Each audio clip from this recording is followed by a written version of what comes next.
ThatGreatBusinessShow.com is brought to you by De Facto Shaving Oil, the best anyone can get.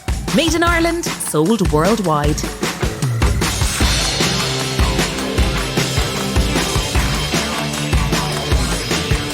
Welcome to That Great Business Show, episode 23 of Ireland's best business podcast, posting on the 26th of February 2021.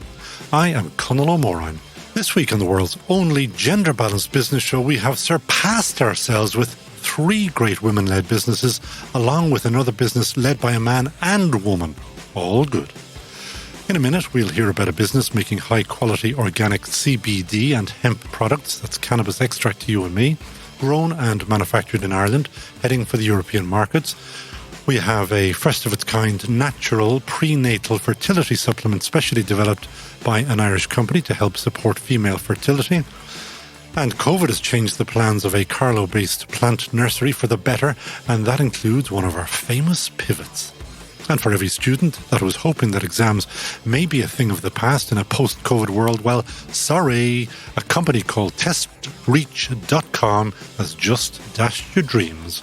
We are That Great Business Show, and we do want to hear from you, so do contact us via LinkedIn, Twitter, Facebook, or by plain old email. Producer@thatgreatbusinessshow.com will get us, and that's exactly what one of our guests did, and that's why she's joining us today.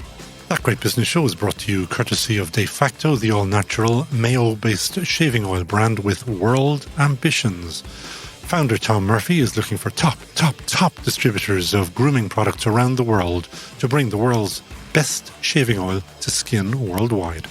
If you know someone in the shaving or grooming business anywhere at all, please tell Tom about them on defactoshave.com. He's on a mission to build a world brand, one shave at a time. That Great Business Show. And we have many different reasons as to why we set up a business. It could be the dream of making lashings of cash, or to take control, in some sense, of your own life. Or a common one is that great big idea that has kept you awake for nights on end.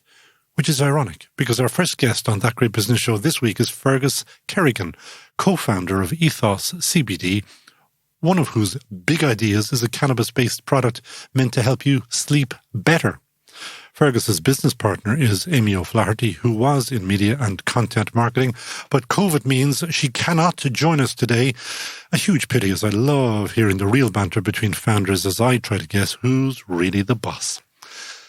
Fergus, thanks for joining us on That Great Business Show. Pleasure to be here. Thanks for having me. Who's the boss? That would depend who you'd ask.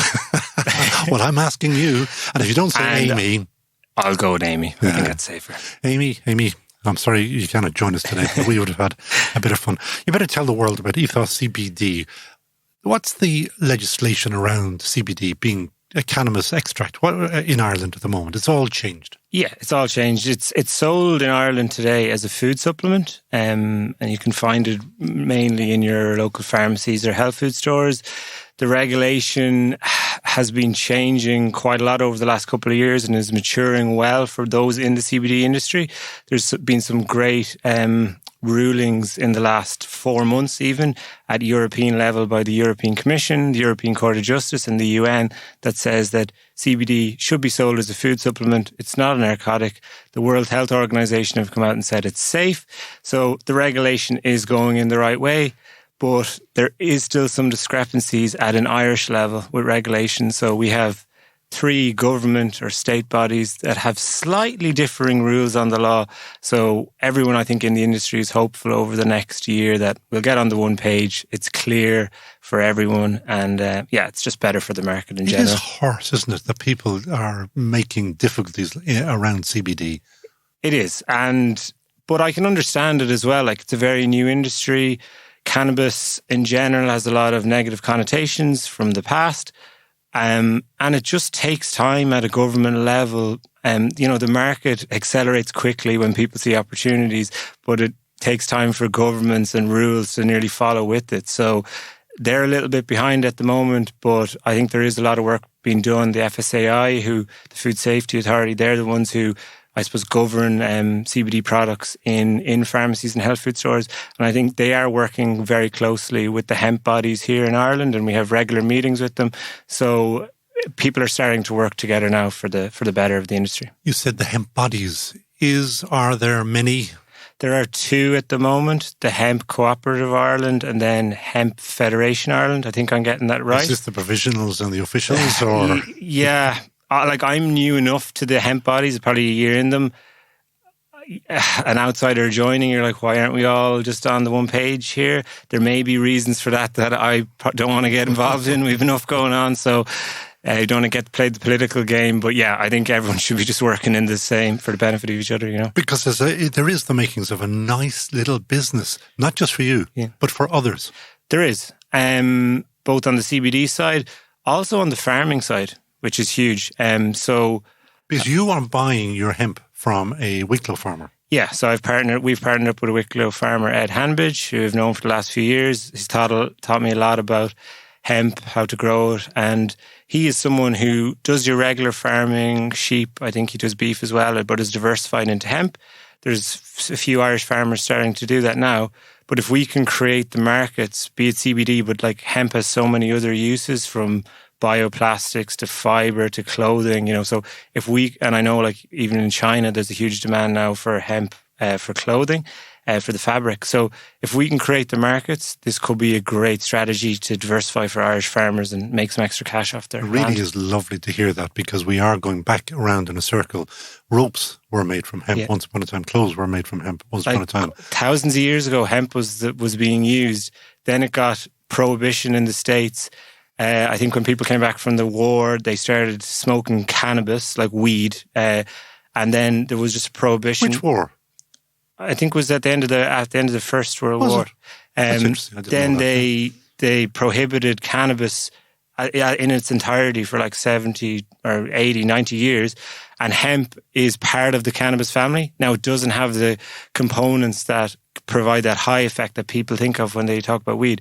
But just the fact that it was part of the family, it got prohibited as well. So it stopped being used across the world. But now we see the resurgence of it being used for CBD products, but for all those other uses I spoke about. So, and it's unbelievable for the environment. You were a lawyer. I was training to be a lawyer, yes. And then I became an outlaw. Yes, and that was a great decision. So when I live quite close to the forecourts, and when I see them on a day-to-day basis, I'm not jealous of being a lawyer. So that was one good decision I think I've made in my life. What is the opportunity for you and your business? It's big, I think. What's big? Big. We're really focused. Our whole thing is about creating these natural health products that can better a person's either physical or mental well-being. Now, our focus at the moment is hemp-derived CBD-related products. We have a range of oils at the moment, but we are looking at a number of different products that fit in under that category of being able to help someone with their physical or mental well-being. And there's lots of opportunity in that space. We're focused on Ireland, and we're just moving into Northern Ireland at the moment, and then the UK will be our next market. But when we spoke about the regulation at the start of the show, there's a lot of actually European countries. There's a lot that are further ahead than us on regulation, but there's a lot of markets that are less mature. So we're eyeing up some of those less mature markets that we'll see will be maybe like Ireland in 2-3 years' time. And there's opportunities there to go with, to export our products to. There's a term that they use, which is the addressable market. How big is that for you? In terms of value? Value, yeah. Yeah, so between Ireland and the UK now, the market's valued at 1.5 billion, but said to grow by, I think it's 50% by 2024. So it's a pretty big market. But yeah, that's CBD specific. Like, we think there's opportunity in other plant-based medicines as well that we're looking at. Really? That's interesting. So when you bring in, and like there's stuff we use in our products like adaptogenic herbs, mushrooms is even another thing. There's lots of opportunities out there. So if you bring in those, I couldn't give you value on it, but it brings in a bigger addressable market, as you say. Of course. You, as I mentioned only a few seconds ago, were a lawyer. Where did you get all this knowledge about mushrooms and hemp?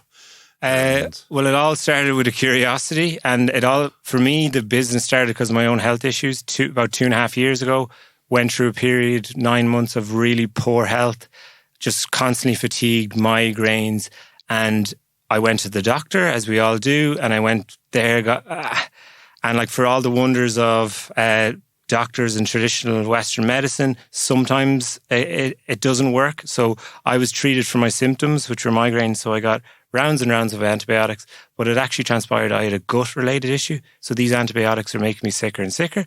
So at the time, I was getting sicker. I would have tried anything. I went to a functional medicine doctor who kind of looks more at the root cause of the problem. She changed up my diet completely at the time, more plant-based medicine, and introduced me to CBD and other food supplements. So after 3 months, literally my life was changed because I was in a bad place, health-wise. So that's what kind of triggered my curiosity for CBD and what it can do. And it's like, why can't we create a high quality product here that's made with Irish hemp? So that's where the curiosity started. And like nearly everyone, where do you start? You nearly start on Google. Who knows something about this? Because I know nothing. And then you talk to people, and Ed was one of the first people I talked to. From there, he's your farmer. He's our farmer. Shout out to Ed. And then he introduced me to other people. You grow your network, you learn. And I think if you're curious, like you can actually pick up a lot. And in a few years, it's been for me. Now, speaking of growing, if you are growing your hemp, which is down in Wicklow, what do you then do when you harvest it?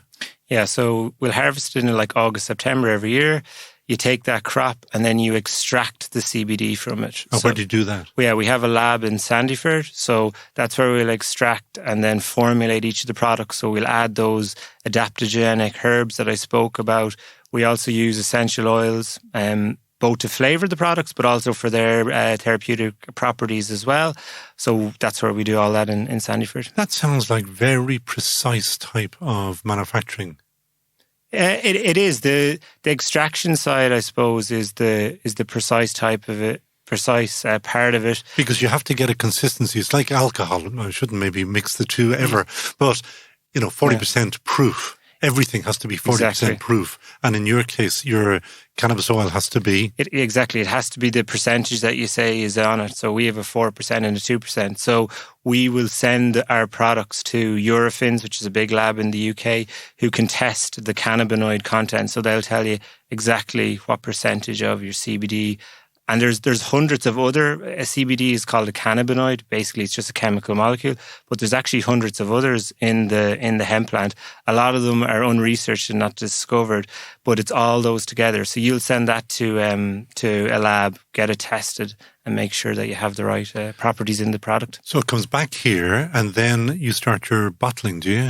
Yeah, start your formulating really. So we'll have our other extracts that we add to it, so be it chamomile or ashwagandha, which is the herb and the essential oils, and that's where we'll add them to the products, bottle and get out to customers. Why I specifically mentioned that Amy, your partner in the business, was in media and content marketing, because I'm not seeing either a doctor or a chemist or a pharmacologist or a... Well, we've worked with them over the last 2 years, so that's been the big thing. We've worked with herbalists, functional medicine doctors, nutritionists, all to get advice on what to go into the product.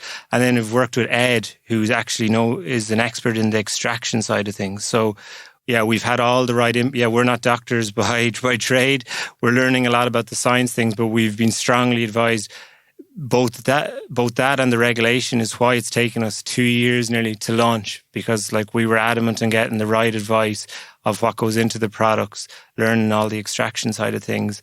Otherwise, we could have launched 2 years ago. And 2 years is a long time waiting to start selling, which means there was an investment.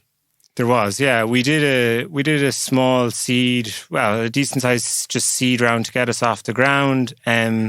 And that's been good. We've kept a pretty lean business model right now. We're nearly profitable instantly, but we're really that's fantastic. Yeah, we've gone. You can really go heavy investment at the start, and then you grow the business differently. We've done it a bit smaller, organically.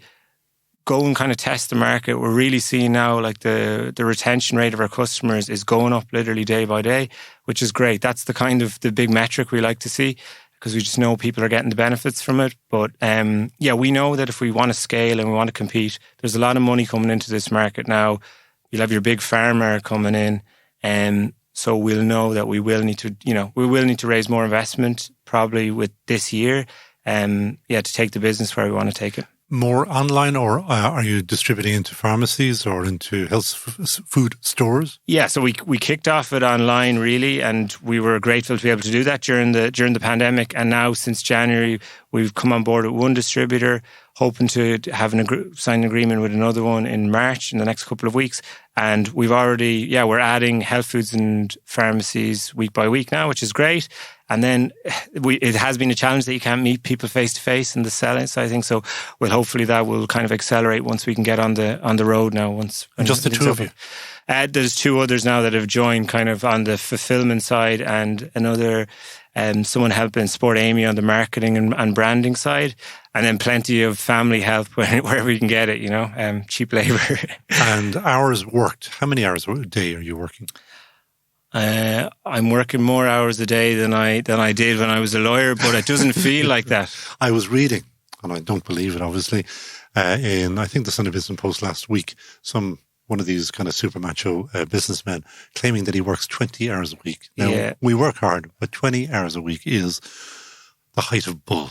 20 hours a week? Oh, sorry, 20 hours a day. 20 hours a day. I know, and there's this that's been a recurring theme for the last few years, these CEOs of boasting about how little they sleep. Like we're all about how much you can sleep because the science is there behind it. So I actually, good for you. It's good for you. And I have a nice balanced life.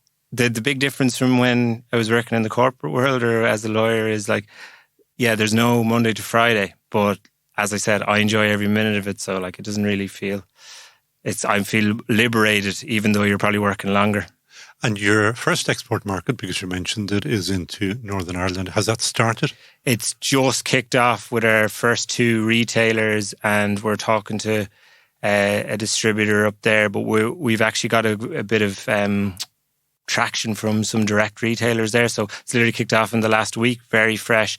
But that's kind of going to be a big focus in the next few weeks. And in trying to differentiate yourselves from others, I know that the whole brand is very clean, very organic, and even the name Ethos.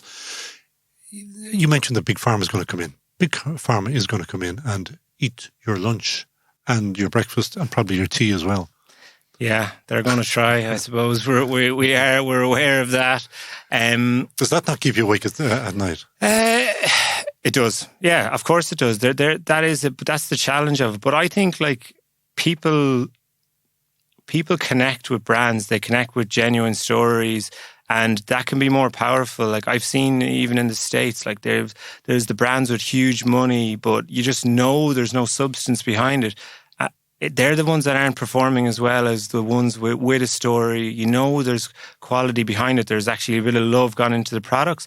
So they do win out in a lot of the cases. Money isn't everything. And I'm confident that if we can create high quality products, I think we have really innovative ideas for both the products we've produced, but some products we've coming that I think are going to, they're not there yet. And creativity and stuff, that's money can't buy creativity. Maybe it can if you get the right people.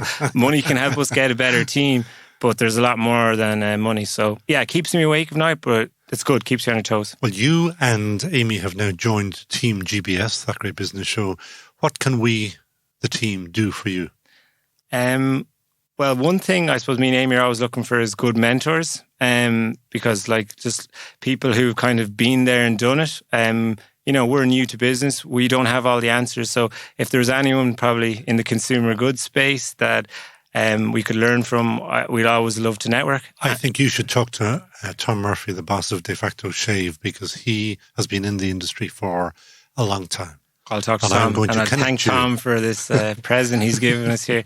But the big thing then as well, Conall, is that we're going out to pharmacies and health food stores now. So if people are interested in the brand, the quality of the products is there. And as I said to you, customers are coming back and back. So I think there is an opportunity for retailers in Ireland. And the final question, because this is the new thing that we have introduced, is anybody that you would hire in a heartbeat.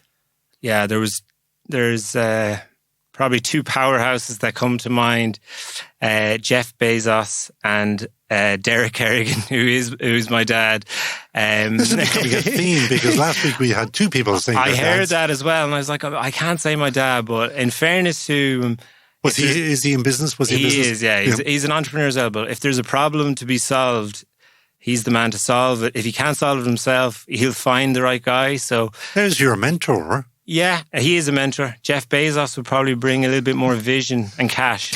A lot of cash. Yeah, so that's maybe a good team. That sounds good to me. Fergus Kerrigan, and the absent Amy, thank you so much for joining us on thatgreatbusinessshow.com. Subscribe today to That Great Business Show on your favourite podcast platform, including Apple and Spotify. Continuing today's theme, I have another founder with me now who set up her own business to deal with her own issue, in this case, her fertility. Nua Fertility was started by Deborah Brock, as she has first-hand experience of the challenges of trying for a baby. That experience gave her insight into the reality of fertility problems that many face.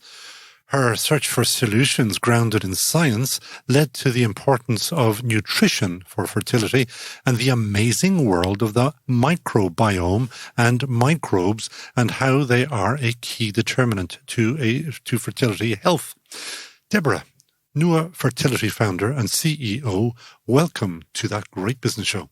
Thank you for having me. I'm going to ask you the most bizarre question. Oh, great. Talk to me about Rod Steward.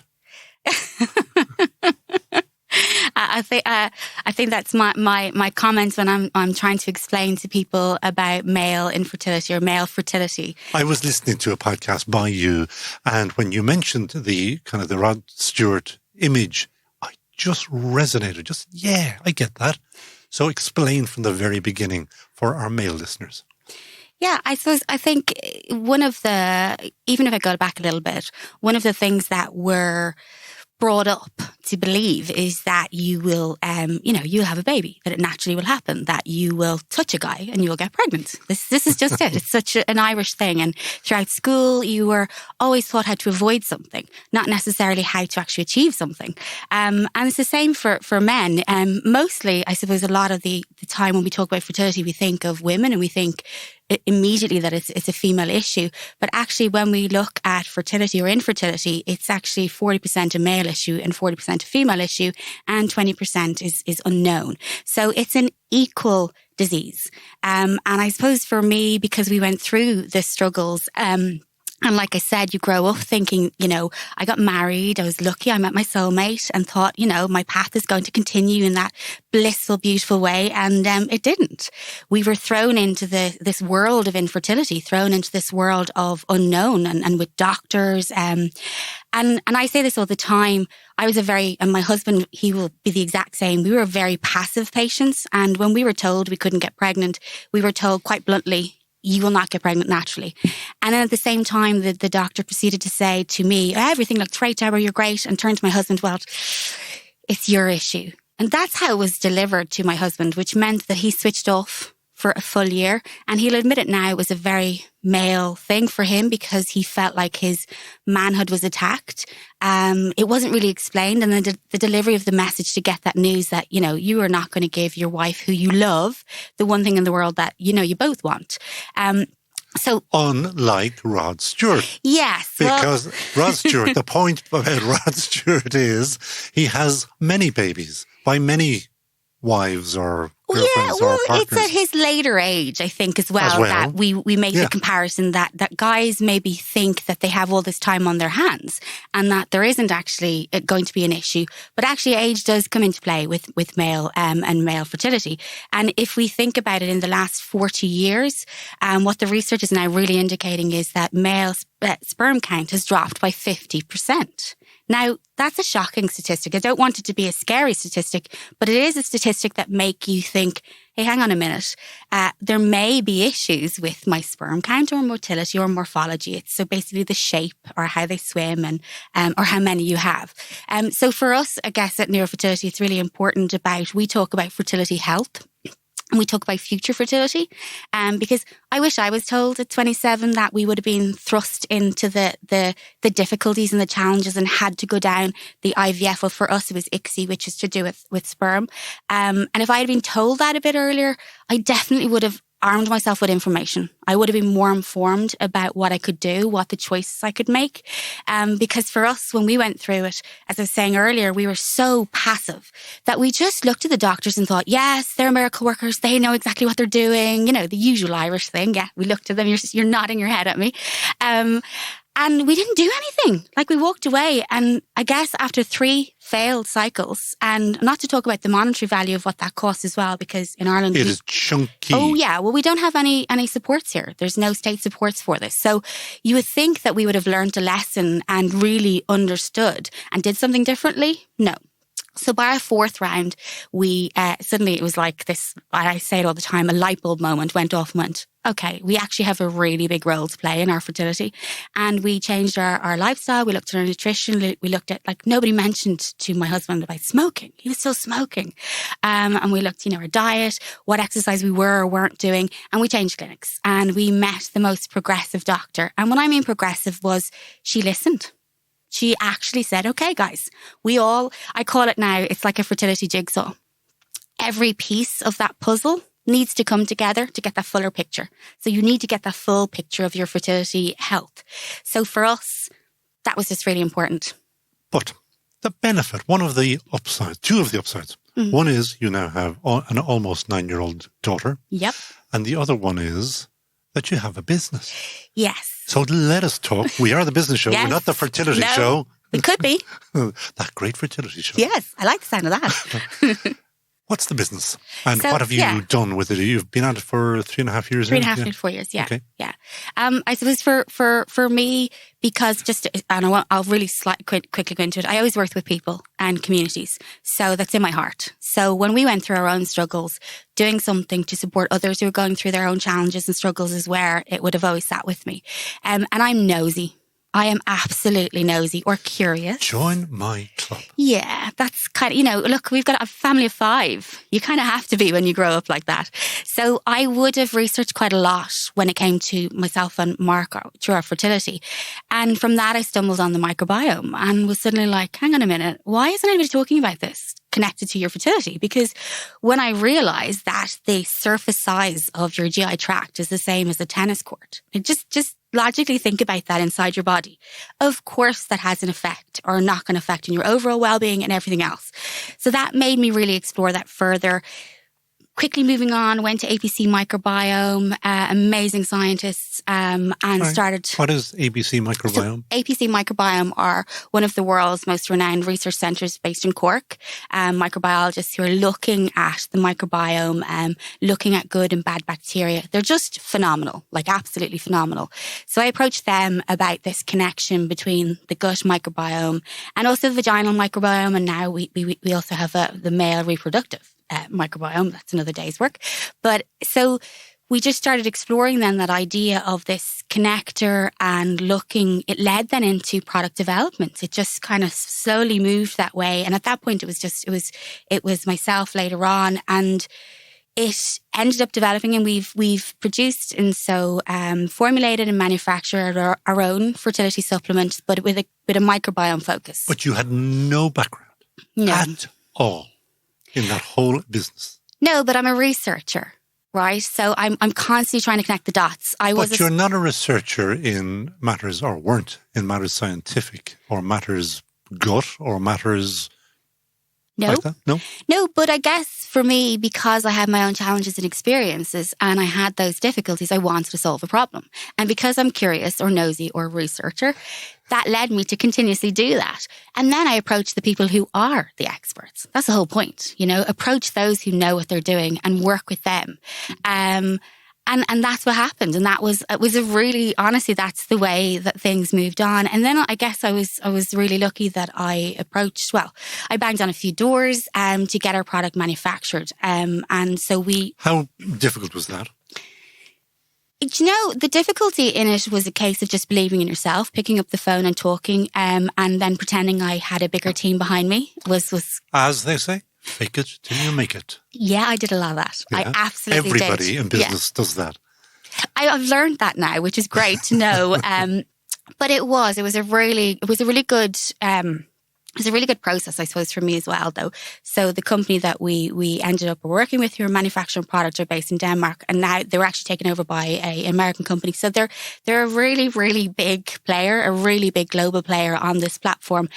And what interested them as well was they could see the potential of a new product. So this wasn't something that either that they had done before. So that was going to be an interesting aspect for them to work with. And they got the passion, the pushing the business and where it could go. So what is the product? So it's a food supplement. It's a fertility supplement, but we're focused on the microbiome. So if you want to become pregnant, you're saying, take this, it'll help. I will never say that. So my motto absolutely is there is no magic pill, no magic doctor, no magic clinic, no magic anything in the world that's going to make you have a baby. But what you can do is take things that are going to help you take control, that are going to get you prepared to be as best as you can be and get your body in the best position that it can be for pregnancy. And that's what we are saying. I can say now we actually, since we've launched, we've had 7 successful pregnancies from people who've been taking the product. We're hopefully now we're going to be going into clinical trials with an IVF clinic to focus on our product development. But I would never say that, because if somebody told me that when I was going through my challenges, okay. Yeah, you can see what I would probably do. So you are at product development after almost 4 years. Not the overnight success. No, slow because it's just That's real business. Yeah, I figure that now. I think it's slow in the sense of I've spoken about this a few times, because I remember at the start of the journey of switching from an employee to an entrepreneur, right? And I remember people talking about their stories and how amazing they were and where they got, and I was like, this is amazing. How'd you jump? And they'd look at me and go, what do you mean, how'd you jump? And I say, well, how did you go from being an employee to an entrepreneur and have a mortgage and possibly children or not, but, have financial commitments?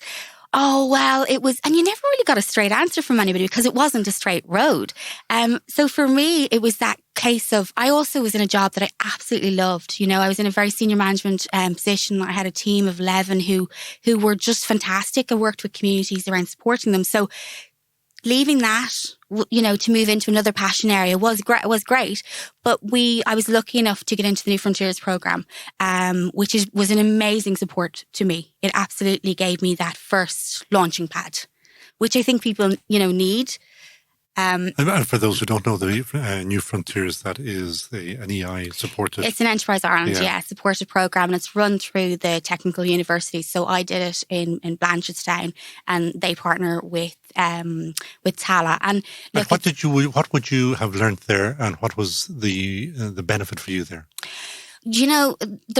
Apart from obviously you get to meet some really amazing people and colleagues that you can pick up the phone now and ask for advice when you're really having a wobbly, right, in business, when you're really going, oh my God, what have I done this for?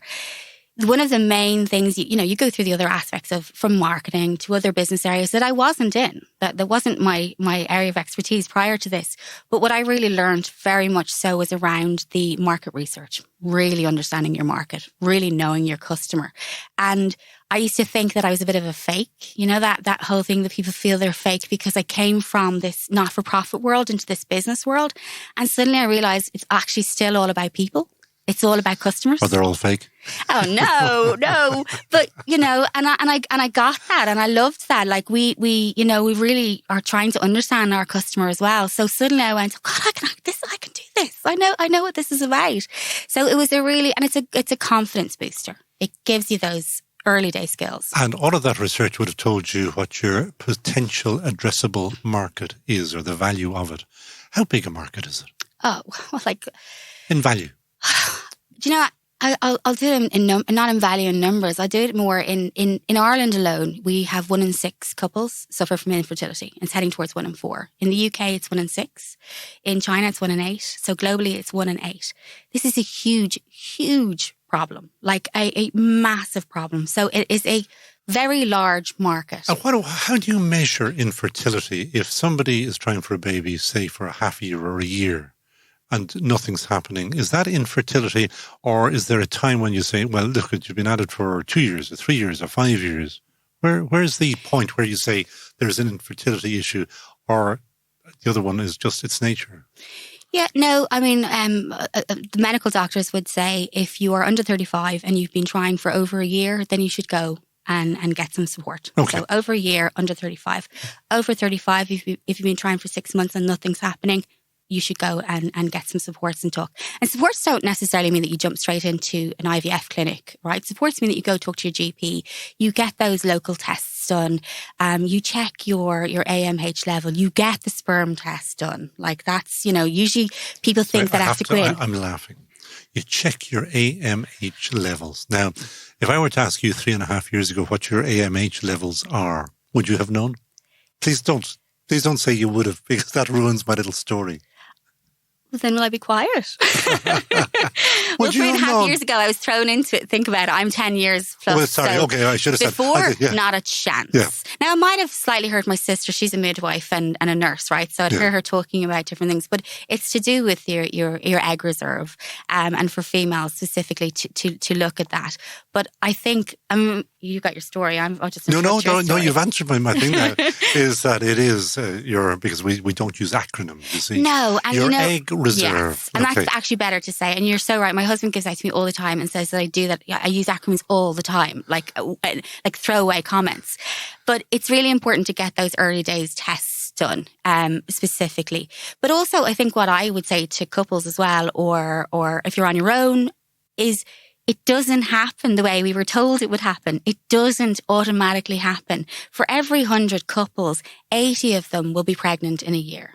So, really think about it. We have a very, very small window every month, very small, to get pregnant. And when you really drill down and think about it, you go, okay. And that sometimes gives people a little bit of a breather to go, maybe there's not something wrong. It just does take that little bit longer. That's hard to say to somebody when all you really want to do is have a baby in your arms, Now, bring me back to business. Business, yes. The business that you say that you're now ready for trialing. When do you think you'll actually launch? With regards to looking at a clinical. No, beyond when you're in and out. Oh no, we're in. No. Sorry, I mean with I'm hoping that you're going to go international with this now. Yeah. Well, we've been selling. I'll bring it back. We've been selling since last August. Yeah. So we would have 3 main routes: online, retail, and distribution. And are you selling internationally online? Yeah, we've just sold to Belgium. We sold to Germany. We're in the UK. Quite a few orders into the UK, and obviously Ireland. Our focus is Ireland, UK first, and have penetration there. How are you getting known there? Our marketing efforts. I suppose one of the big key things that I did from the beginning was I built an advisory team. I'm a big believer in education, and I'm a big believer in actually really listening to people and genuinely taking the advice that they give you, because they've done it, they've made the mistakes. So we built an advisory team very early on who were experts. So we've a fertility specialist, we've a pharmacist, a GP, a nutritionalist, acupuncture for fertility acupuncture, and fertility reflexology.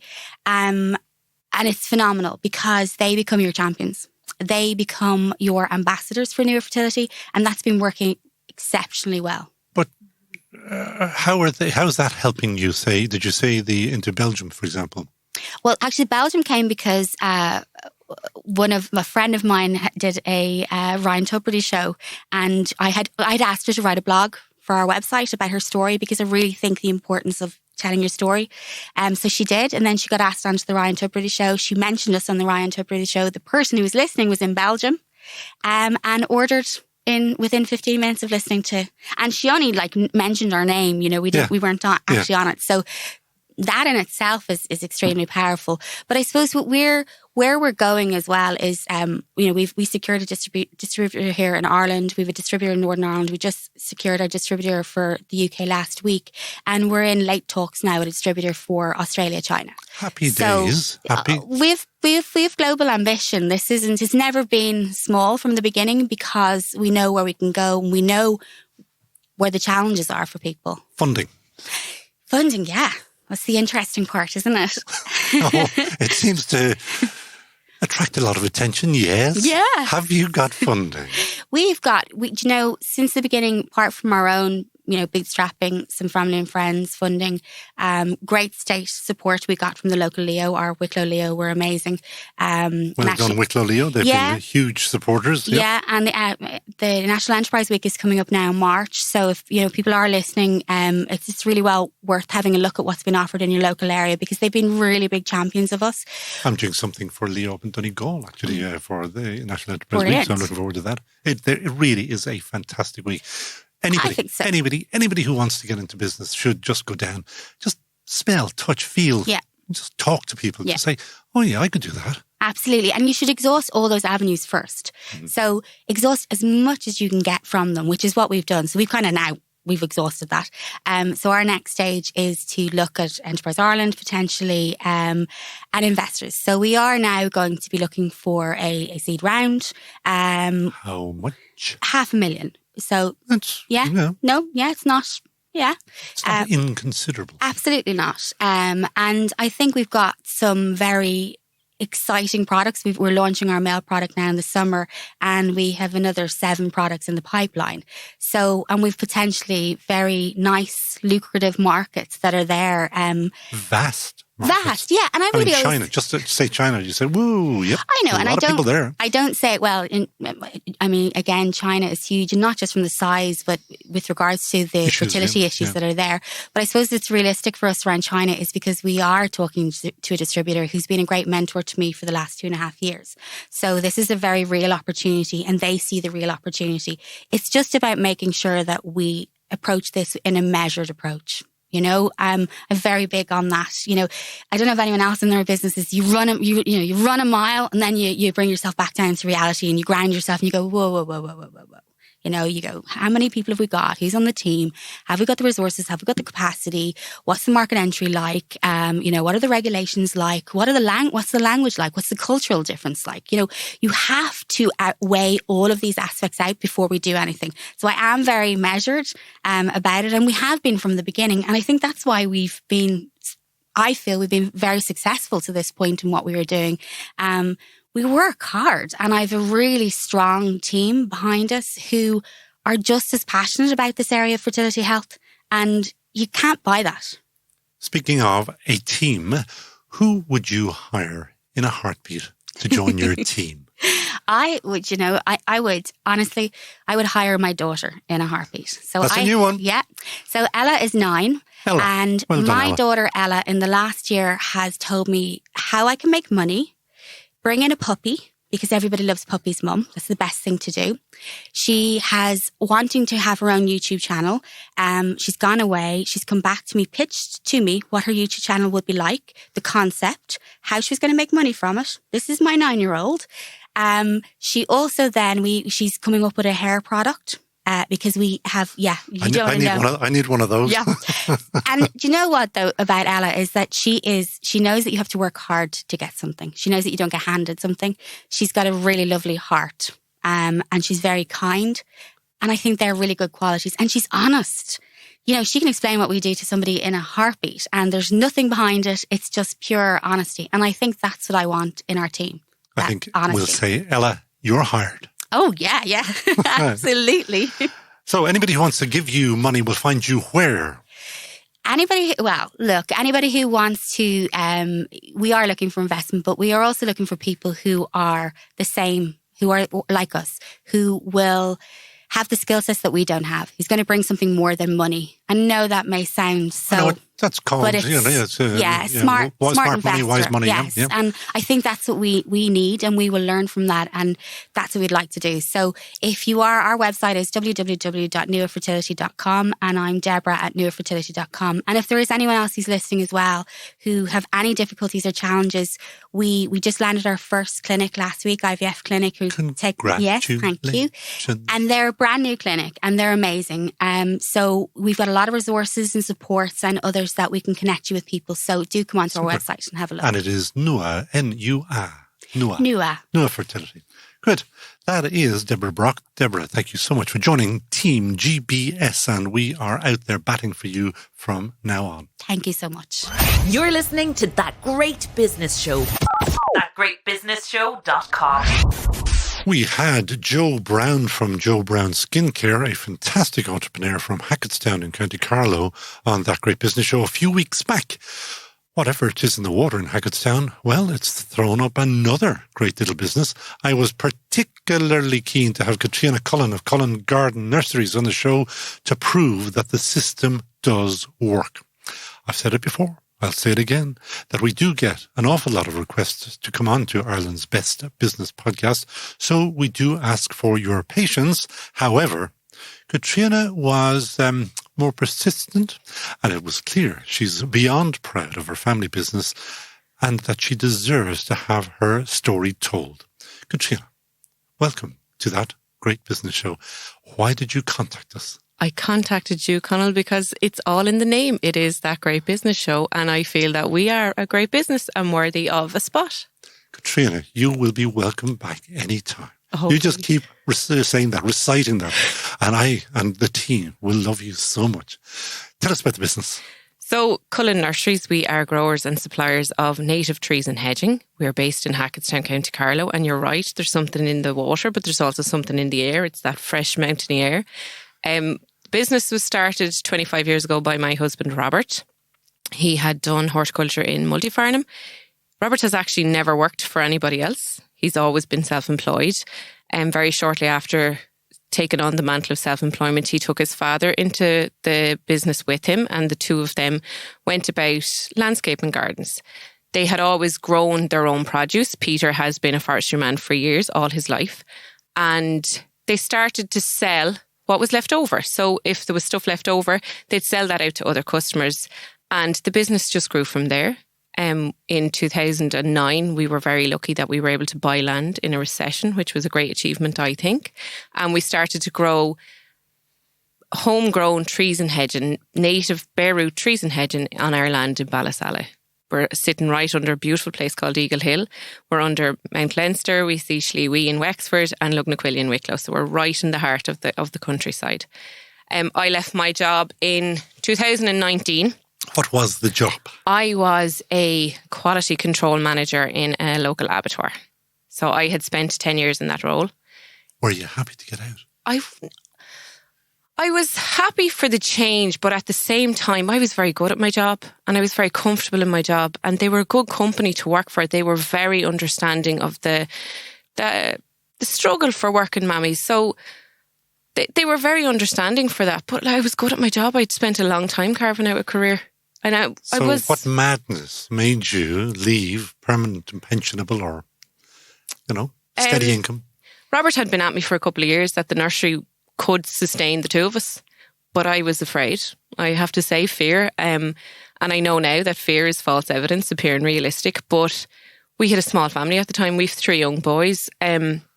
I was a bit nervous, yeah. I had always done the books and I'd always been involved. But what he was talking about was the two of us pulling a wage out. And I was afraid. I had a good job and good money coming in every week, regardless of whether the sun was shining or the rain was falling, because our work is very dependent on the weather. It's a challenge. But in 2019, we'd come to a crossroads. Either my career would pause or Cullen Nurseries' expansion would pause. And I took the selfish route and I chose that Cullen Nurseries would expand. So I left it. That's not selfish. It probably felt a bit selfish at the time. I think that's just pure brave. Yeah, it was brave, I suppose. Yeah, brave is probably a word. But I have to say I grieved my job for a long time. I was very good at my job and I loved it. It was dynamic and changing the whole time. You were always thinking, you were always on your feet. And you're not doing any of that in Cullen's Nurseries? I am, but for the first while, I was literally in a field on my own, learning about trees, and my husband was my boss. And that is not how it is inside the 4 walls of the house, but this is the way it was in work. But along with being efficient, I'm very stubborn, and I said, we have to make this work. It's as simple as. So I listened and I learned, and I took his 25 years of experience and I just absorbed as much of it as I could. You probably had absorbed a whole heap of it anyway. I had, and I'd always done, like I said, I'd always done the books and the figures and kept an eye on that for him, but I didn't know the difference between a beech hedge and a laurel hedge for many years, even though it was our business. So I educated myself through him with that. I was, like I said, I did grieve my job for the first while, but I remember the day I thought I had it all. my little boy Joe was starting school. A shocking independent child, the youngest of 3 boys, he has to be.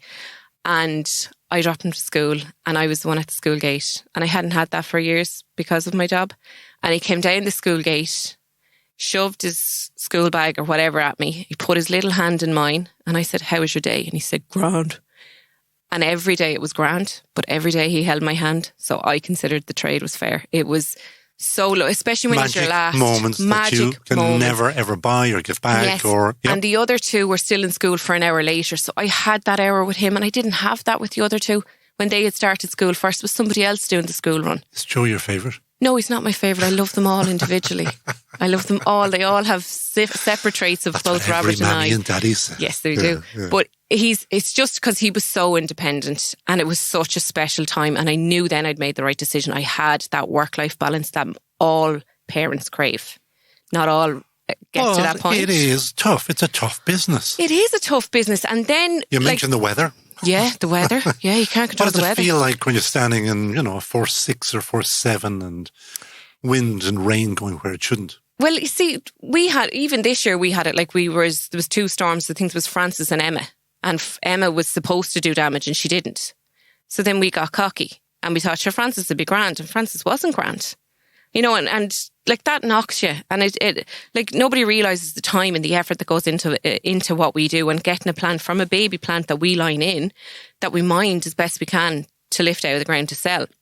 Nobody sees that. Like in April last year, we had a month of drought, and in May we'd frost. Like, and that's knocking you back the whole time, and it has that effect. But now Mother Nature is great and she will balance these things out. But there's always a challenge. So then in October 2019, when I got all the little people to school and we had a little system set up, I said, you know what, if we're going to grow, I'm going to do it right. I'm going to educate myself. I'm going to upskill and I'm going to do this right. So we went to our local enterprise office. And Carlo, yeah. Mm-hmm. And we met a wonderful individual called Pauline Hochter, and she was fantastic. So we both went in, we met with her, we told her what the plan was, we told her where we currently were. And she came back to us with like a list of recommendations and programs that Leo had that we could avail of for free. So the first thing we did was the Profit Academy, and that was fantastic. I got one meeting in a room full of energetic people, and then that wrecking ball of COVID came along and put us all in our box, and we were back at home then doing lots of courses virtually. But COVID has been incredibly challenging, obviously, but at the same time, although it highlighted and it was a magnifying glass on our weaknesses, it really gave us a chance to up our game. And luckily enough, Robert and I are both very positive people. And instead of going, oh, we can't do this and we can't do that, we're going, what can we do?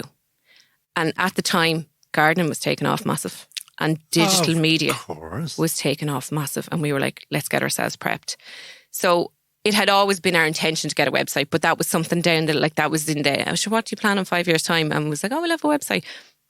So we start working on that straight away. So we got our funding at 90%.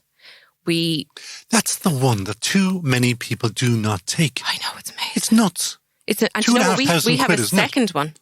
We have got a second one approved just before Christmas. So now I can look at my SEO and I can get us ranking higher on Google organically without having to pay for it. Now, in the last 11 or 12 months, I have done a phenomenal amount of courses and training and upskilling, and I have to say I love it.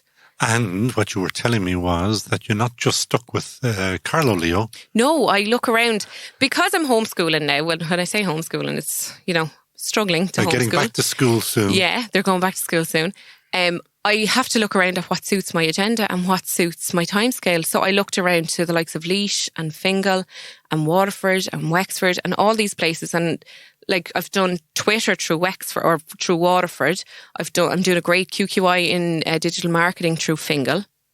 Laois, I've done Photoshop, like different bits and pieces that fit into my schedule, that I can still be homeschooling, that I can still be working in the business. So I have looked around, and it was actually Claire Leo where I found out about that great business show podcast. Well done to Claire Leo. A big shout out. We love you. Yeah, so I am keeping an eye on what's going on. And it was actually Carlo Leo that recommended the Acorns Program to me.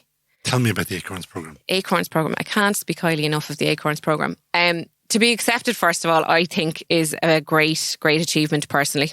I'm very, very impressed with myself. It's just a fantastic network of like-minded women, business people, working mammies. We all have the same struggles. We might be in different industries in different parts of the country, but it's the same struggle. Tell me the person that runs the Acorns Program. Paula Fitzsimons. Paula Fitzsimons has now been mentioned in this show. I think this is the week 5. Week 5. Without any prompting, she is a one woman, one person, just a machine for getting women into business and keeping them there and really pushing them. She's incredible. She is incredible. And it filters down through all the different sections. Like my particular round table is, we're from different parts of the country, but we're all agriculture based. So we all have the same, the weather, we all have the same concerns. Most of us are working mammies as well. It's just been fantastic. I actually had an Acorns program yesterday. So I have another one in March, and then we have our forum in April. You had your Acorns program yesterday when I rang you. You did. I did. And then, so that's a different story. Anyway. It's just fantastic. Tell anybody who's listening that what have you learnt, or what is it doing for you? It's network. It's, you know what, it's building confidence. We had to give an elevator pitch. Stuff that I probably would have put on the long finger. I mean, I'll do that another time, or not confident enough yet. But you're in a room with people that you trust. And you can take the feedback because you know it's well-intentioned. We discussed topics like yesterday. It was about KPIs. We discuss our business plan, our goals. Performance indicators. Key performance indicators, exactly. We discuss our goals, our plans, our SMART goals, our smarter goals. Lots of different facets of business. And there's always somebody there to give you advice and prompt you and help you. And they're kind of like a virtual safety net that you know you're not alone, because self-employment is very lonely. And when you're banana bread baking and homeschooling and all those things going on, you're surrounded by people, but you are on your own. You can't get to the coffee shop. You can get to Aldi, Lidl, Tesco, Duns. You can get to all the good retailers for an hour to do your grocery, but that's a job in itself. Come here to me, because I would be a huge proponent of online, but you have taught me something new, because you have found a very different way of selling, which is called the phone. The phone. We are online, that is quite true, but we are online across Twitter, Instagram, Facebook, where Robert does an awful lot of advertising on Dundee as well. But we would still rather pick up the phone to us, because I don't want to sell you what you don't need. If you come to me and say, I want to put an evergreen hedge around my house and I want it to be completely blocked off, I wouldn't sell you a beech hedge, because that will lose leaves in the winter. Now, not entirely, it's still a fantastic hedge, but I don't want to sell you what you don't need. I don't want to sell you something and then you come back to me in a year's time and not be happy. I'm not here for one sale. I'm here for life. I want customers for life. We have, the first place we delivered was over in Knock, County Mayo, and Robert and Peter set off at like ridiculous 5 o'clock in the morning or something. And when they got there, the people had breakfast for them and a cup of tea. And Robert rang me and he was like, they've paid me. And I got breakfast and a cup of tea for me and Daddy, and we're on our way home. And we were like, we're on to a winner. Those people buy off us every couple of years. Like, even we were in the Farmer's Journal in the start of January, and they contacted us and sent us pictures of how our trees have done since. You know, it's fantastic. We have sold trees from the Sheep's Head Peninsula in County Cork right up to the shores of Strangford Lough. It's fantastic, the amount of people we meet from all different sectors of life. Initially, when we started, farmers would have been our largest market. It would have been about 70% farmers. But the shift in online sales, the shift in people's awareness of the environment and biodiversity, like, our market is now 50% farmers, 50% homeowners. Although I suppose you could account for, like, we'd have commercial businesses and community groups as well that are looking for native trees to encourage biodiversity. And you have gone, theoretically, exporting, because you are now serving into Northern Ireland. Since Brexit, we haven't actually sold anything into Northern Ireland, but historically we have a very good customer up in the north and that surrounding area. Joseph Murphy, he is an Olympic horse riding champion, and he'd often send us videos of, like, say he's training horses in an arena or something, and all that hedging came from a lovely little farm in Hacketstown, County Carlow. And that is a very proud moment. Yeah, called Cullen Nurseries. That's a very proud moment for us, and to have those customer relations are very, very important. But come here to me, you mentioned there that you haven't, since Brexit kicked in, been selling. No, we haven't. It just hasn't come up, to be honest. We've just been focusing on our local area. But so therefore it's not it hasn't. No, it's not something we've avoided. It's not something we've avoided. But Carlo Leo and all the Leos, I think, ran a Look for Local campaign and Shop Local and Champion Green. And that was fantastic for our business. Just absolutely rocketed sales. Like we have, I'd say in our local area, we've 10-fold more customers than we had, say, 3 years ago. That like all really, those little really campaigns. Good, yeah. Yeah, all those little campaigns that the Leo are running are fantastic. Sustaining that, how can you both sustain and grow further? We have been very lucky. We bought in a recession in 2009 and we actually purchased in the COVID recession of 2020. We bought 8 acres of land near us.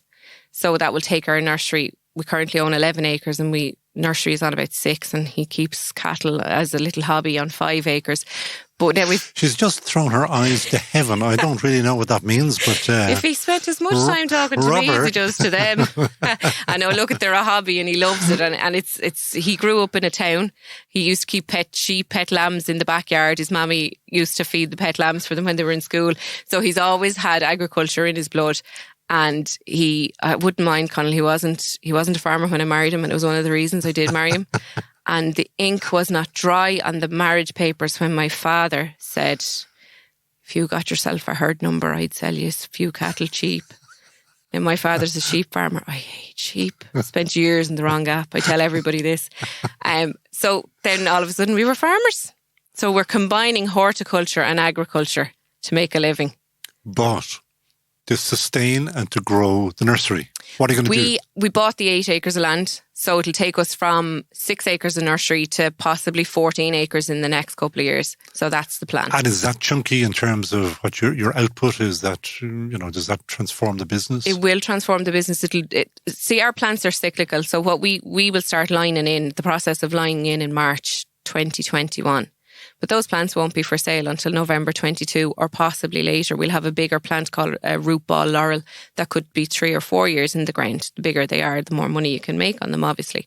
But our plants are cyclical. So what we've dug up this year, that ground has to be minded and fertilised and prepared for lining out. But we won't be able to pull out of that until like November 22.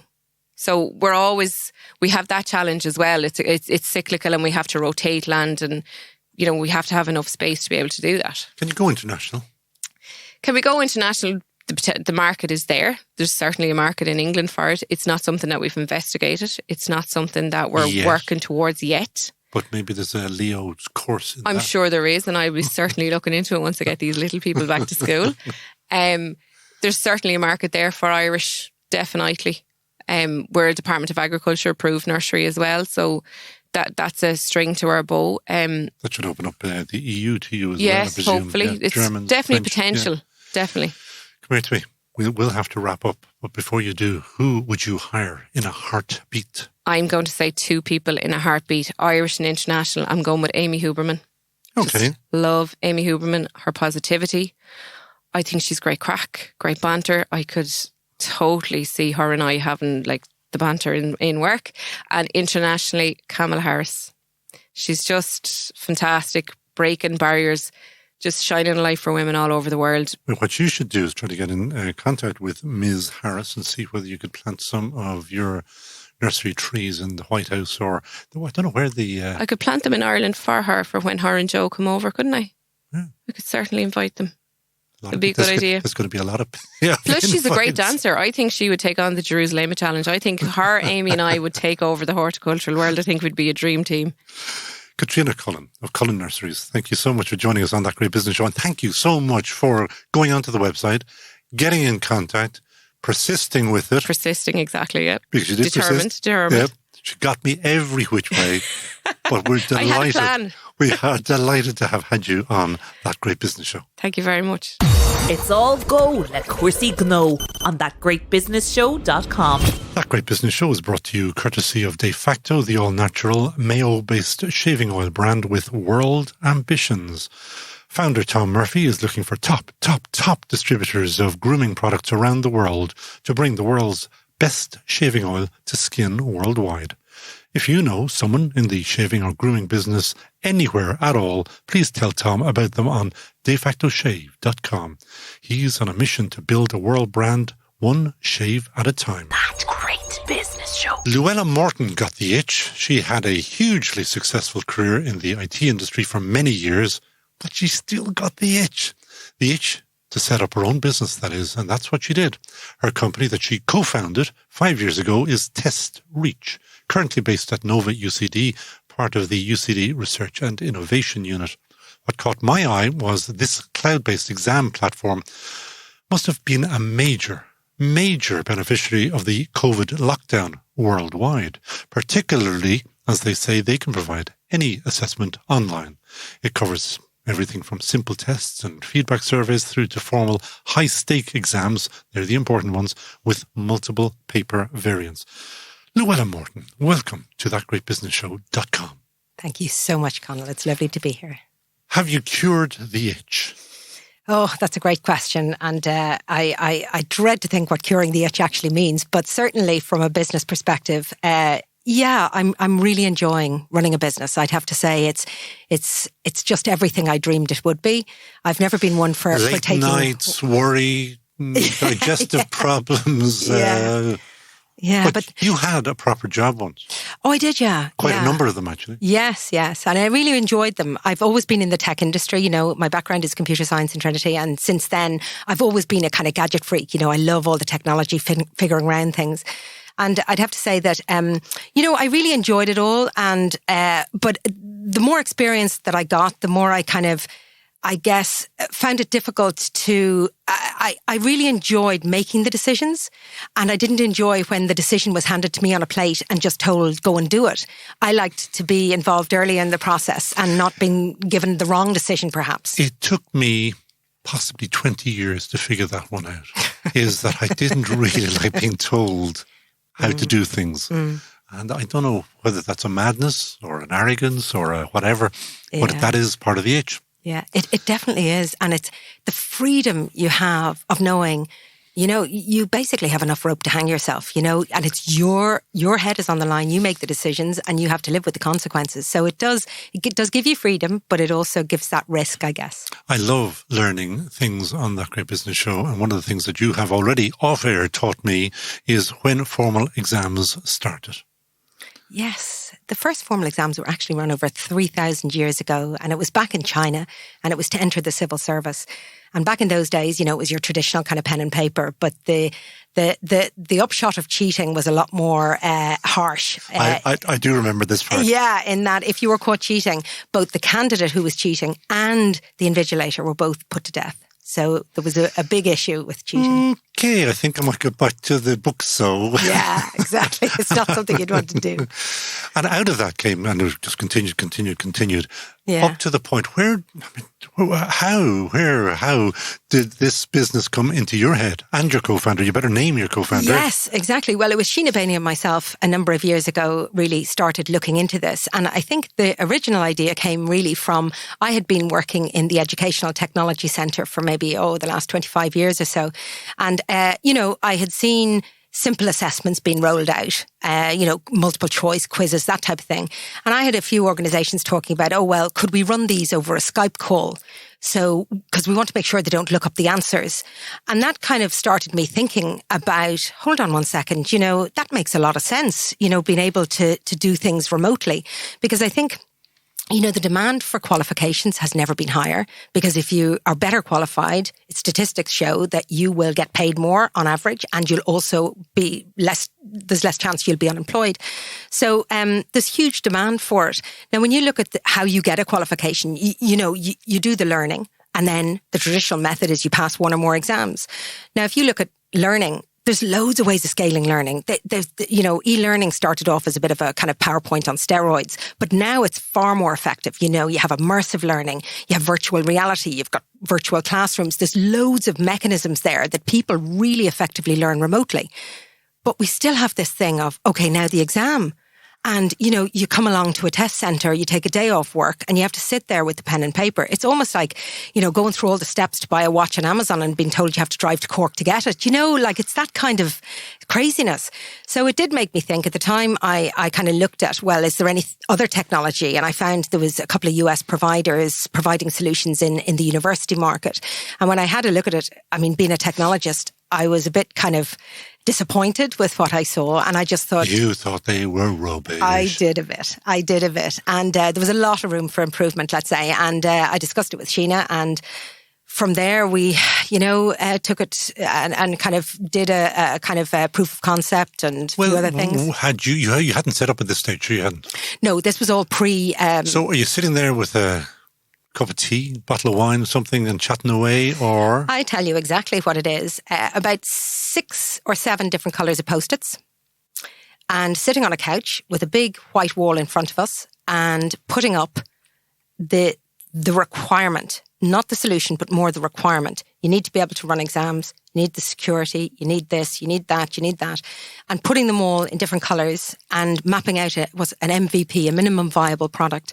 And we still have pictures. And those pictures, some of them are framed, that we have them framed in the office, and it's all like these Post-its everywhere. But this was, as I say, before you set up initially. Completely. Yeah. Okay. It was just to map it out. Like what would be the minimum thing? Because building technology is really expensive. It is incredibly expensive. And it's huge competition with all the MNCs, the big technology MNCs. I mean, MNCs, that's multinational corporations. Sorry. The Microsofts, the Googles and everything. They're fantastic. Still make a horse's ass of many. In fact, before this program, or this podcast, I had a problem with Microsoft and printing. And my God, would you imagine at this day and age? I know. We won't go down that rabbit hole. Yeah. Tell me about, because I just love these things. The moment that you and Sheena said, we're going to go for it. It's like being up in the air about to jump out with no parachute, maybe. Yeah. What was that like? And when did you do that? Well, it was very exciting. That's the first thing to say. Because the two of us, I think it's very easy to get caught up in the whole thing of, I want to start a business. And almost, there's people looking all the time, what can I start a business in? And they grab anything they can get their hands on, And Just that's great. Scratch the itch and grab anything, But one of the things about that is that sometimes you can get so caught up in the enthusiasm and there's, it's not objective, it's very subjective because of all the feelings you're having, that it may not be really a solid business idea. Your incomings may never equal your outgoings or pass them. So which is not good. No, it's not good, particularly if you've had a good employment and you've used to being paid really well. The last thing you want is to not be paid really well because you're going to miss things, So I think that... I think one of the big things going for us is both of us had an awful lot of experience in this area. And I actually had a lot of contacts of the kinds within customers who would be buying this kind of thing. So I had really good relationships with them, and I was able to reach out to some of them and kind of say, listen, imagine if you had the ability to do X, Y, Z. And they were like, oh, that would be very, very interesting. And kind of selling them a vision. Yeah. And that allowed us to kind of look at, exploring it further. We approached Enterprise Ireland. We got a feasibility grant from them that allowed us to kind of explore it a bit further and get some stakes in the ground as to, is this something that people will buy? From my own experience, I knew they would buy it. I absolutely knew. I knew these customers well. And I really knew that they would buy it, and I knew that this was the future, because running exams and test centres is neither scalable nor easily managed when you try and reach into new geographies. And by scaling, what you're talking about is that there are only so many village halls or university halls or whatever. Yeah. But with your solution, there is no limit. No, there is no limit. Your only limit is technology. And I mean, you can add more processors, you can add more speed, you can add more whatever. Now, obviously, you do have, broadband constraints if you're running in areas where there's intermittent broadband. But there's technical solutions around that as well. But certainly, like if you think of, you're running a qualification and you get a call in from, Germany to say, right, we have 3 people here who'd really like to sit that exam. What do you do? Do you fly over there? Do you hire a solicitor over there? How do you courier over the papers? What happens if they get stuck in Brexit somewhere, Or what happens if their papers get lost in the courier home? It's fraught with issues. You are very experienced in IT, but I can hear you're super at sales, are you? You're trying to sell this to me at the moment. I guess, well, I'm just very passionate about it, and I really enjoy, like one of the big things for me is bringing technology. I'm really passionate about technology, and it can make a huge difference loads of different areas of life. And I do find it, you know, when you hear all the negativity, oh, the internet, you know, oh, you want to be careful of your children, all of this. I totally get that. But you've got to put it in context that everyone's always afraid of things they don't know. And at the moment, a lot of parents of my age don't know an awful lot about technology. They don't know how to control it. They don't know what to look for. You know, there's an information gap, and that leads to technology and all this, you know, scaring.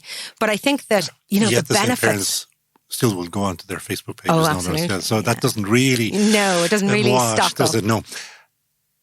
So I am big into sales. Yes, I'm passionate about it. One of the things that actually stopped me when I was having a chat with you off air the other day was I said, you know, how big are you?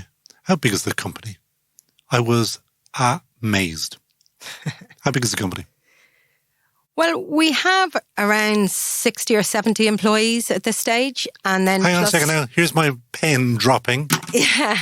And how many countries are you in? Well, we have 60 or 70 employees, plus we also have a few hundred exam supervisors. So they're the people who, you know, are supervising all the time. How come nobody has heard about you? Well, I don't know. It is a fantastic story. Because tell me, how many countries are you in? We're running exams in over 150 countries at the moment, yeah. Wow. Yeah. It is a wow. Yeah. Some of our customers, you know, they're running 20,000 exams a month with us, yeah. Yeah, so it's huge. Like the business is growing hugely, and we're every year on year, like we're exponential growth. And we're not allowed to say COVID has been good to you, but COVID has been good to you because obviously it's just focused yet again. People don't want to travel. And you made the point earlier anyway, is this idea of taking a day off and sitting there and waiting. It's drudgery. You know, exams are drudgery. And you also have the factor of, you know, I don't write anymore. So if I had to write an exam for 3 hours, I would be up the walls. I wouldn't be able to do it. I actually get carpal tunnel, so I can't do it anyway. So, you know, and there's an awful lot of people like that. And you layer in things like, you know, spreadsheets or drawing or those type of things. And it becomes more and more difficult to really, that kind of traditional approach of writing starts to become really, really inhibitive. And you were telling me that you have brought in all kinds of different types of exams because, again, technology is the only limit. Yeah. Well, so tell me what kind of exams that I could be allowed to enjoy sitting these days. Yeah, well, there's loads of different ones. I mean, we have nearly 50 question types. So that covers a load of things. So of course you have your kind of traditional multiple choice, you have your writing, you have your spreadsheet, you have those type of ones. But we have other ones like, you know, dragging things all around the page. I'd be good at that. Yeah, image hotspots, identifying things. We have hazard perception, where you might be watching a video and you have to click when you see something that shouldn't be in the picture. Whack-a-mole. Yeah, it is a bit like that. And the faster you click, the more points you get. We have things like a lot of organisations now are starting to do more record videos for candidates or record voice, where you might be shown, say, a picture of an X-ray and you have to give your professional opinion on it. And all of these different question types are much more multidimensional. And they really allow you to understand the individual's ability to apply knowledge, as opposed to just taking a dipstick of a summative assessment or knowledge in time. You know, it's much more interesting and much more engaging for the candidates as well. It's not boring. Everybody listening to you, because I did the same, is thinking, hang on a second, we can all cheat because they can't see. But you've copped that. Yeah. I mean, you always get that. Hold on a second. Like if I was at home, I would have the Encyclopedia Britannica out in front of me and nobody would see it and all this. It's funny that you mentioned that. I mean, that was a byword once upon a time. And if you said that to a kid, they'd say, "The what?" What? Yeah, exactly.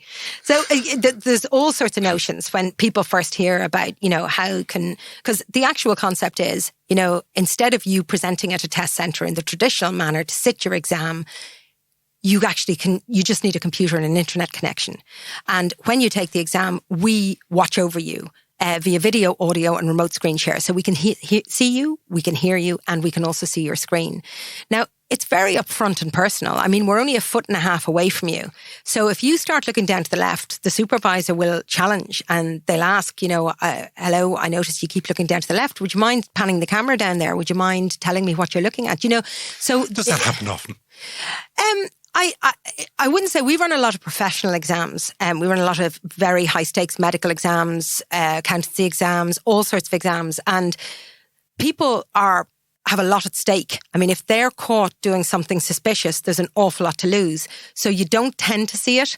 Sometimes you do. Like we had a case there. I always remember it was one of the funniest cases ever where a guy was taking an exam and literally there was a head of a person at the side of the desk. And, you could clearly, all of our sessions, I should say as well, are recorded. So if there's some sort of issue, the examining body can review the footage. Go on. Oh, no, it's all recorded, yeah. So No. this head was there. Love it. Yeah. And so the supervisor said, excuse me, there's somebody there. And the guy was like, no, there's not. No, there's not. No, there's not. So, but the nice thing is with Test Reach, we can pull the plug on the exam. We agree all the exam protocols, like all the rules are different for each organisation. Mm-hmm. So we go through a whole process where we have, default rules. So we have low, medium and high infringements. And then we set those rules for each customer. And what does what is the head hidden? Well, in that particular instance, that was a terminate. So we pulled the plug on the exam immediately. They were the rules of the exam that we had agreed with the customer. And was the person who was saying that there was no head, did he or she, did they ever admit there was a head or? That we don't know about that. Oh, so okay. we refer everything to the examining body. Okay. It's not our decision. So we give them the video of the exam. We give them the supervisor's transcripts. We give them, this everything that they need, and then it's up to themselves to investigate. Or there might be some sort of whatever. I wonder what the head is doing. Is he down below there saying 1 + 1 = 2 and writing it down and showing it to us? I know. Well, I think the way it was is that the head was looking at the screen to see what was written on the screen and then holding up some sort of answers or something. I'm not 100% sure. But it was it was such blatant, that you're kind of like, really? But it takes all sorts, I guess. I love it. Yeah. Right. Let's get back to the business. Yes, absolutely. How much more can you grow the business? I mean, you are big already. Are you a world player in examinations? Well, you think of assessment software, and there's lots of assessment software. If you Google multiple choice, you'll find hundreds and hundreds of companies. But when you're talking about high stake exams, the complexity of the solution is far greater. So, think of authoring. We have some customers who might have hundreds of authors. They have all workflows where I might write a question, but I have to send it to a subject matter expert. They have to approve it. They might be allowed to edit the question. They might not. You have to track versions of every single question. It becomes really complex. And when you get to that level, also marking. My goodness, marking takes on, you could write a thesis on marking, one section of marking, because you get into things like standardization. You look at the Leaving Cert, say, you have to make sure if you have hundreds of markers that they are all marking to standard. You might have blind marking or double blind marking. So if I'm within 2 percentage points of a grade band, it automatically goes to a second marker to check it. There's a lot of complexity there. So with that kind of complexity, there's only a handful of solutions globally that can really deliver that kind of functionality, and we would certainly be one of them, yes. Wow. Okay, that's really good to hear. So, listen, I could spend all day talking to you. I know. I need to know just very briefly one thing, which is the Leaving Cert, because you just mentioned it there. Yeah. Could you sort the Leaving Cert debacle that is at the moment? I think it's not a simple solution. It's not as simple as just turning on a flag and running it. I think in theory, yes, the Leaving Cert, there is potential for the Leaving Cert to be done via remote proctoring. But on paper, you would have to tease out a lot of issues around that, particularly things like access to a computer, ensuring that you can't just give a child, whatever age, a computer on an exam day and expect them to be able to navigate around it. It's like somebody who's used to using a Mac and you give them a PC. It wouldn't be fair. So how do you build that, that they're using the same machine over a number of years, they get very familiar with it. There's a whole host of factors that would need to be considered to make sure that the exam is effective and that the exam is valid. But it is possible. I would absolutely say yes. Yeah, and some countries are actively looking at it at the moment. We've certainly had visibility of a number of countries who are looking European at it. ones?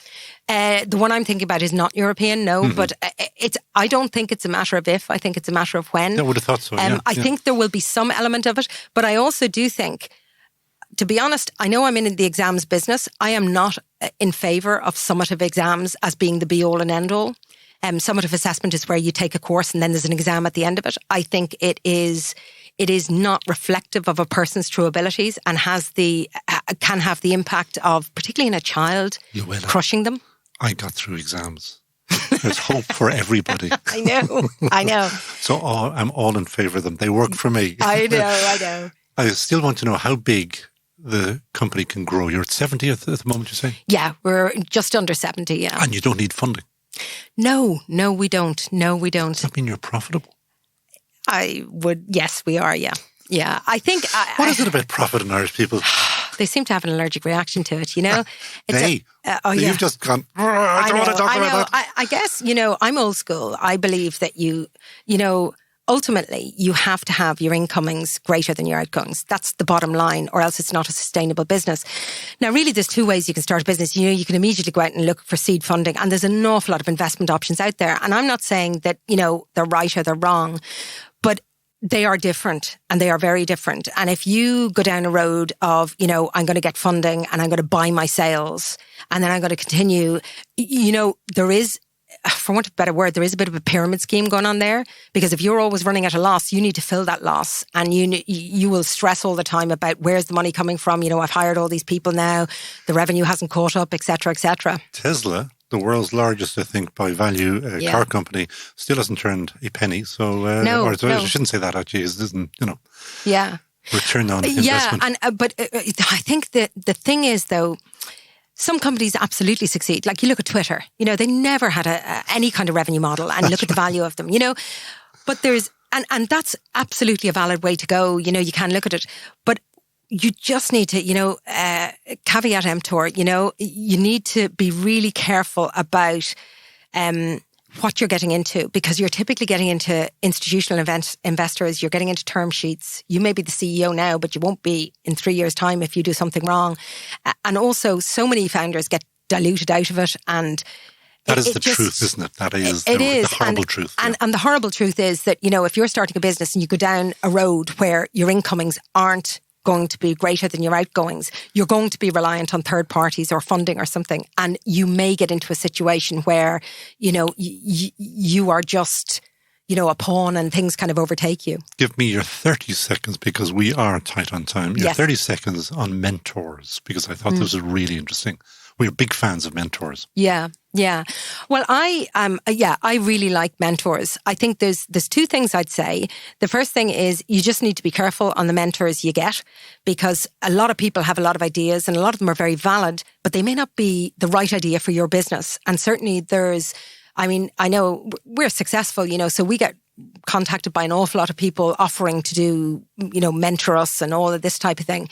And, there is an awful lot of advice out there, and I've certainly found some advice to be good, but some advice to be brutal, and even though that person was did the right thing that they thought was right at that time, it certainly wouldn't have been right for our business. And I had a board member at one stage telling me that the best thing to go was indirect for a particular company I was in, and it would have been the worst thing in the world, because it was complex software. It wasn't like, you do you want to buy a pen? Here's a pen. This was more like, do you want to buy a nuclear submarine? It was really complicated. So going indirect would have been the rocky parachon. So choose your mentors wisely. Final. Who would you hire in a heartbeat? I would hire somebody like Graham Norton. I actually would. That's different. Yeah, I would, because the guy is smart. He is funny. I think, yeah. He would be interesting, and he has a lot of different strings to his bow. He's an Irish guy who's come up, and he's now head of the chat shows, if you like, in the BBC, and he's also got a lot of different things. He's written a book. He's eloquent. Many books, yeah. Many books, and he wine. Also the wine.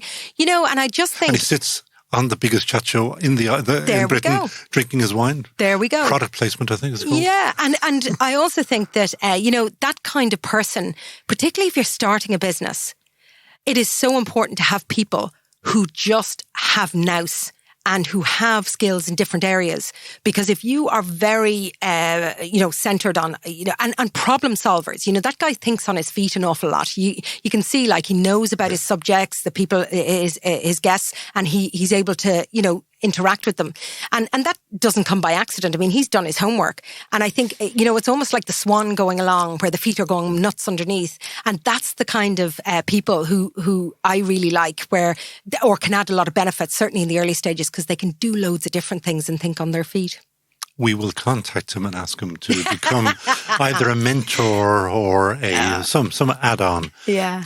I'd say he loves exams as well. Oh, I doubt it somehow.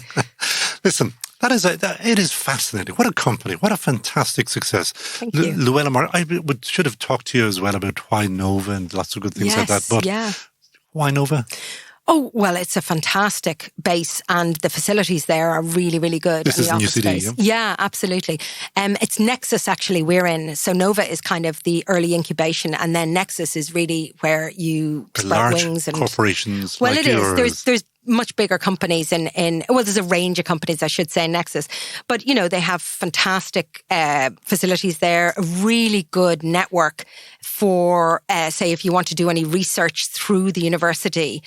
Also, PR opportunities. But the facilities and the community, the sense of community there is really, really good. On beautiful rolling green acres as well. Yeah, it's lovely. It is, and very convenient. Yeah.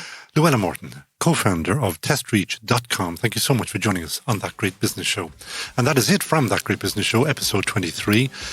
Our stars of sound here at the fabulous Dublin South FM podcast studios was the eponymously named Keith Stars, who is today's sound engineer. Peter Rice will take his Mistress Sheen tour recording later and polish it all up to make us Ireland's best sounding podcast by far. My thanks to this week's scouts that include Micheál Whelan at the aforementioned UCD Nova Nexus, who pointed us in Llewellyn Móráin's way. Ireland's top business editor, Vincent Wall, suggested I chat with Fergus Kerrigan. Deborah Brock winged her way to us via Sahini Day, she of Empeel, who has been on That Great Business Show before. And we can and will take all the credit for getting Katrina Cullen onto the show via our website, where she shared her story. And if you know any other great stories or businesses that deserve to be highlighted on thatgreatbusinessshow.com, go straight to the website and click that share your story button. And another big shout for our pals at Wexford Preserves, a shout out for sending us their new pink grapefruit marmalade to try. I did mention it last week. I have now tried it. It is gorgeous. It's absolutely gorgeous. Better still, 50% of the profits from each jar goes to the ever-deserving Mary Keating Foundation. Finally, our thanks to our sponsor, De Facto Shave. Try their world's best shaving oil for a week, and I swear you will never, ever, ever go back to the horrid old shaving foam. Buy it online now and tell me what you think, please. That is me, from me, Conall O Móráin. We will talk again, and next week on That Great Business Show, Slán Tamil.